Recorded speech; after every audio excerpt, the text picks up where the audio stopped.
गोजीमा दाम छैन मेरो गोजीमा दाम छैन गोजीमा दाम छैन मेरो गोजीमा दाम छैन कान्छीलाई घुम्न लैजाऊ कि भन्छु गोजीमा दाम छैन कान्छीलाई घुम्न लैजाऊ।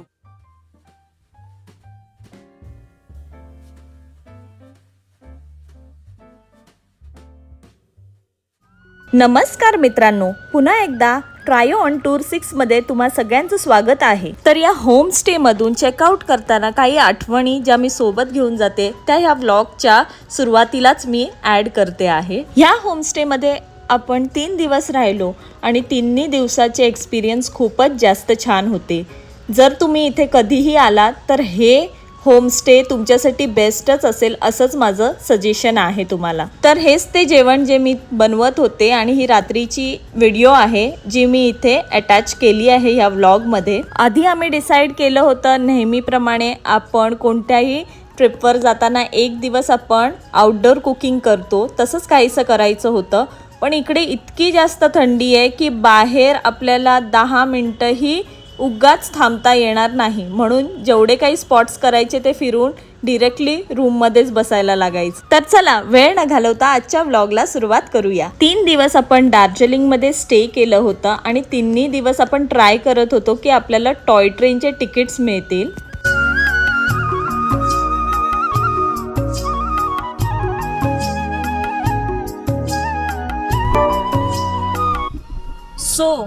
आम्हाला टॉय ट्रेन तर भेटली नव्हती आमच्या ह्याच्यामध्ये। क्रिसमस आलाय त्यामुळे बुकिंग फुल होती, खूप ट्राय केलं नाही भेटलं। चला आता आपण दुसरं काहीतरी बघूया। तर आपण चाललेलो आहोत टी स्टेट बघण्यासाठी आणि तिकडे जाताना रस्ता तेवढाच खतरनाक आहे जेवढा काल होता, कदाचित त्याच्यापेक्षा जास्त खतरनाक वाटतोय। खाली बघा, दरी दरी दरी दरी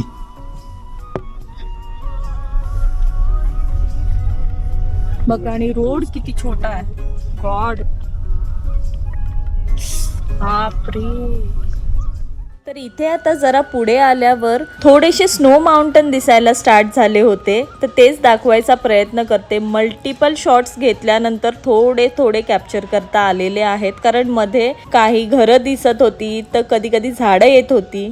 तर बघू शकताय थोडेसे स्नो माउंटन्स दिसता आहेत। तर आपण 3 दिवस दार्जिलिंगमध्ये स्टे घेतला होता आणि फर्स्ट डे खूप जास्त दार्जिलिंगला पोहोचल्यावर थंडी जाणवली, त्यामुळे आपण सकाळी थोडं रेस्टच केलं, बाहेर नाही निघालो। आणि सेकंड डे तुम्हाला माहितीच आहे परमिट भेटलं त्यामुळे आपण टायगर हिल सनराईज एन्जॉय करून आलो। आणि हा आहे आपला 3rd डे, पण आजही तिकीट्स फुल असल्या कारणाने टॉय ट्रेन किंवा कोणत्याही प्रकारची ट्रेन वगैरे काहीही आपल्याला तिकीट्स भेटलेले नाहीत, खूप रिक्वेस्ट करून सुद्धा। म्हणूनच जर तुम्ही सीझनला जाणार तर प्रायर तिकीट्स बुक करा आणि बी ऑन टाइम।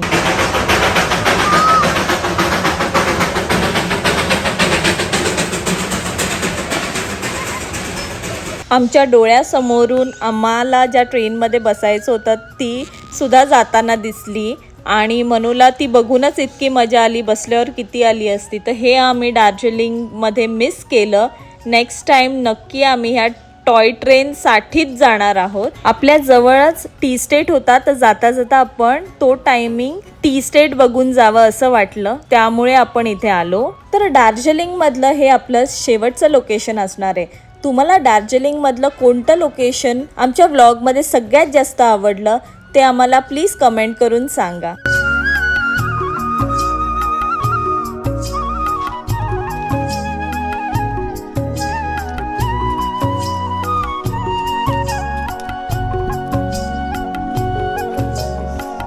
तर हे आहे टी स्टेटचा एंट्रन्स। इथून आतमध्ये आपल्याला कोणत्याही प्रकारची व्हिडिओ काढणं अलाउड नाही आहे। आपण फोटोज काढू शकतो बट व्हिडिओ घेणं बिलकुल पण अलाउड नाही आहे, कारण इथे टीची फॅक्टरी सुद्धा आहे आणि तिथे त्याचं कल्टिवेशन किंवा हार्वेस्टिंग कसं होतं किंवा कशा प्रकारे टी लीव्सला ड्राय वगैरे केलं जातं ह्याची माहिती दिली जाते आणि ती कोणत्याही प्रकारच्या व्हिडिओच्या माध्यमातून शेअर करणं अलाउड नाही। तर टी स्टेटमधून त्या सगळ्या गोष्टींची माहिती घेत आम्ही तिथून टीचे छान छान पॅकेट्स घेतले. तर तिथे बरेचसे फ्लेवर्स होते, तर त्यातले जे आम्हाला योग्य वाटले ते आम्ही घेऊन आलो आणि खरंच खूपच छान फ्लेवर्स आहेत. तुम्ही पण गेलात तर नक्की वेगळ्या प्रकारचे टी लिव्स घेऊन या.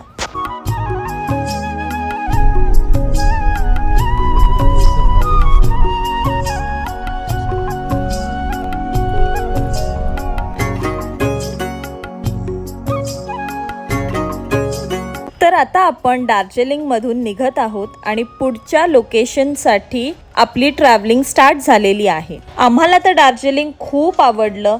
तुम्हाला आमच्या व्लॉगमधून कसं वाटलं ते आम्हाला नक्की कळवा. लाईक, शेअर आणि सबस्क्राईब करायला आमच्या चॅनलला विसरू नका.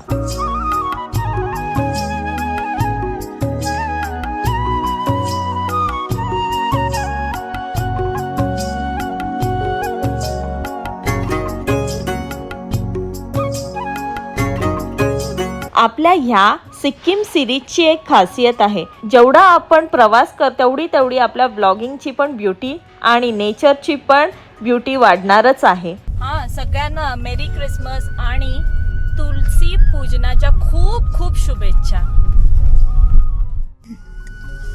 तर जे लोक ब्लॉग्स बघतायत प्लीज इकडे या आणि घाबरून जा. हे दार्जिलिंगचे जे रोड आहेत तिथे तुम्ही नक्कीच तो इश्क मूवी आहे ना त्याचं सीन रिक्रिएट करू शकताय. तो आमिर खान आणि अजय देवगननी जे राम राम राम राम वाला जो सीन केलाय ना पाईपवाला, तो इथे नक्कीच होऊ शकतो. सो तो ट्राय करायला नक्की येऊन जा. कारण व्लॉगिंग करताना मी मध्येच कॅमेरा बंद करते, डायरेक्ट सकाळी ओपन करते. त्याचं रिझन ते आहे, मध्ये आमचा तो टाईम असतो. आत्तासुद्धा बघा किती मुश्किल टर्न आहे. कुचीला एवढ्या शार्प टर्न असताना अशा वळणाच्या रस्त्यावर कधी कधी मागे गाडी घ्यायला लागते, कधी कधी साईडला एवढं म्हणजे जवळ लावायला लागतं दरीच्या इथे. त्यामुळे मी सांगते या तुम्ही इथे यार, मी एक्सप्लेन नाही करू शकत.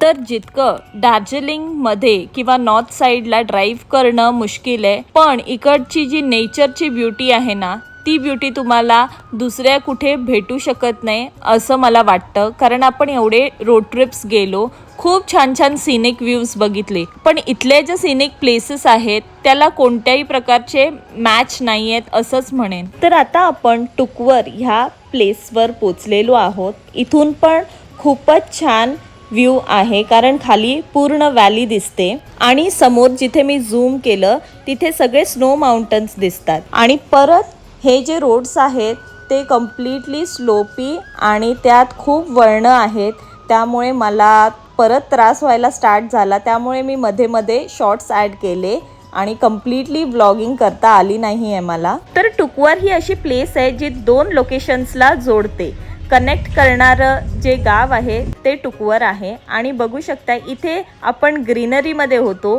आता लगेचच आपण त्या साईडला गेल्यानंतर सगळं व्हाईट सॉईल दिसायला स्टार्ट होणार आहे. आता पुढे एक ब्रिज आलेला आहे आणि तुम्हाला दाखवते की त्या ब्रिजवरून फक्त एकच गाडी अलाउड असते. जर समोरून गाडी येत असेल तर आपल्याला ह्या साईडलाच थांबावं लागतं आणि त्या लोकांना सुद्धा एकमेकांना कोऑपरेट केल्याशिवाय जमत नाही. आणि इकडची लोक त्याचमुळे आम्ही म्हणतोय खूपच छान आहेत, एकदम कोऑपरेटिव्ह आहेत.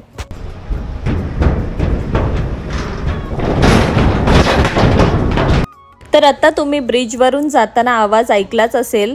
गाडी जेव्हा ब्रिजवरून चालते खूप भीती वाटत होती, कारण अशा ब्रिजवरून आपण अजून पार केलं नव्हतं कधी. आणि आता हा फर्स्ट ब्रिज होता आपला, पण ह्यापुढे बरेच असे ब्रिज येणार आहेत. तर इथे सुद्धा गावं कशी आहेत ते मी तुम्हाला दाखवते आणि त्यांची घरं किती ब्युटिफुल त्यांनी फुलांनी सजवलेली आहेत ते दाखवते. अजून एक ब्रिज आलेला आहे.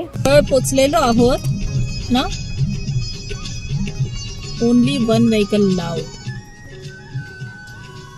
तर एकच व्हेकल लाऊड असल्यामुळे आपण थोडं थांबूया. तिथून एक व्हेकल येताना दिसतंय. तर आम्हाला रोड ट्रिप्स फार आवडतात कारण हळूहळू प्रत्येक क्षण एन्जॉय करत जायला भेटतं. हेच रोड ट्रिप्सचं खासियत आहे. तर इकडे खाली नदी दिसते. थोडं पाणी आहे त्याच्यात आणि ते पाणी सुद्धा फार थंडगार असतं. Welcome to Sikkim. सगळ्या ट्रायो ऑन टूरच्या सबस्क्रायबरचं सिक्कीममध्ये स्वागत आहे. इथे हा चेकपोस्ट आहे. इथे फुल गाडी चेक केली आणि मग आपण कसे आलो इतक्या लांब ह्याची सगळी पोलिसांनी माहिती घेतली आणि त्यांना पण फार कौतुक वाटलं की आपण इतक्या लांब रोड ट्रिप करत आलेलो आहोत, ते पण मनूला घेऊन. फार कौतुकाने त्यांनी आम्हाला हॅपी जर्नी म्हणाले. आणि इकडची लोक खरंच खूप छान असतात, खूप प्रेमळ आहेत आणि अगदी हेल्पफुल. इथले लोक खूपच म्हणजे स्पोकन, गुड हार्टेड, छान आहेत. अजून तरी खूप आम्हाला सगळे छान भेटले आणि खूप छान बोलणारे आहेत, क्यूटशी स्माईल देणारे आहेत आणि ओळख नसली तरी खूप छान गोड बोलणारी माणसं आहेत. एकदम मस्त आहेत. आपल्या प्रत्येक रोड ट्रिपमध्ये आपल्याला जी जी माणसं भेटली ती सगळ्याकडे खूप छान छान भेटली. आम्ही रत्नागिरीला गेलो होतो, त्या व्लॉग्समध्ये पण आम्हाला विभाज किचनमधले जे काका होते ते पण खूप प्रेमळ भेटले. असे अनेक लोक आहेत जी आमची व्लॉगिंगची जी जर्नी आहे ते अजून सुंदर बनवतात आणि त्याचमुळे आम्हाला अख्खं जग एक्सप्लोर करायला फार आवडतं कारण इतकी छान छान माणसं आम्हाला भेटतात. तसंच आपण एखाद्या होमस्टेमध्ये किंवा कोणत्या रिसॉर्टवर राहायला गेलो तर त्या लोकांनी हा बिझनेस स्टार्टअप कसा केला हे सुद्धा आम्हाला त्यांच्याशी बोलता येतं आणि त्यांच्याबद्दलही जाणून घ्यायला फार छान वाटतं. व्लॉगिंगमुळे आम्हाला आठवणी जपण्याचं हे एक साधन आहे असं समजलं, त्यामुळे ते करताना आम्हाला फार आनंद भेटतो आणि नवीन नवीन माणसांसोबत आम्ही या कारणाने जोडलेही जातो.